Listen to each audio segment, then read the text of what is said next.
السلام علیکم ناظرین، MR نیوز اسٹوڈیو سے میں ہوں کنزا اسلم اور میں ہوں راشدہ حفیظ۔ سب سے پہلے نیوز ہیڈ لائنز۔ صوبائی دارالحکومت میں کلمہ چوک کے قریب واقع معروف نجی ہسپتال میں وارڈ بوائے کی لڑکی سے زیادتی کی کوشش، پولیس نے ملزم کو گرفتار کر لیا۔ تفصیلات کے مطابق نجی ہسپتال کے وارڈ بوائے عثمان اسلم نے واش روم میں لڑکی کے ساتھ زیادتی کی کوشش کی۔ ملزم عثمان اسلم نے مریضہ کے ساتھ آئی ملازمہ کو زیادتی کا نشانہ بنانے کی کوشش کی۔ SHO گارڈن ٹاؤن عمران انور کے مطابق ملزم کے خلاف مقدمہ درج کر کے مزید تحقیقات کا آغاز کر دیا گیا ہے۔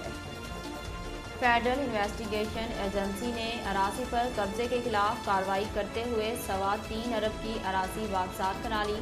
تفصیلات کے مطابق فیڈرل انویسٹیگیشن ایجنسی کی جانب سے پنجاب کے دارالحکومت لاہور میں 3.25 ارب روپے کی اراضی قابضین سے واگزار کرا لی گئی۔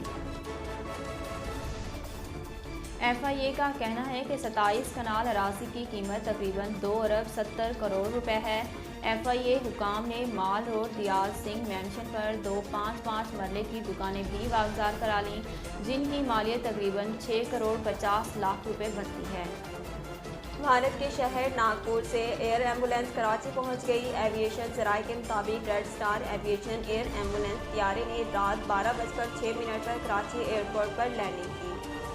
ذرائع کا کہنا ہے کہ جیٹ 45 طیارہ ترکی سے رجسٹرڈ ہے، جبکہ یہ ایئر ایمبولینس کے طور پر پروازیں کرتا ہے۔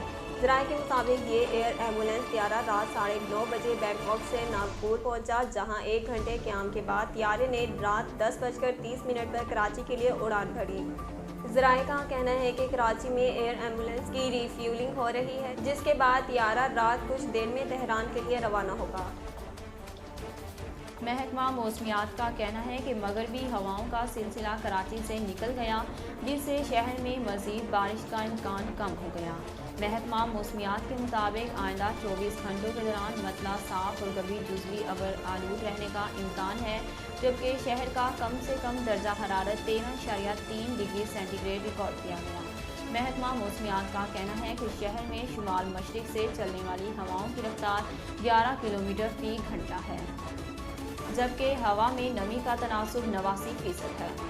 ناظرین، اب تک کے لیے اتنا ہی۔ مزید خبروں اور اپڈیٹ کے لیے ہمارے چینل کو سبسکرائب کیجیے اور ہمارے فیس بک پیج کو فالو کیجیے۔ اسی کے ساتھ ہی اپنی میزبان راشدہ حفیظ اور کنزا اسلم کو دیجیے اجازت۔ اللہ نگہبان۔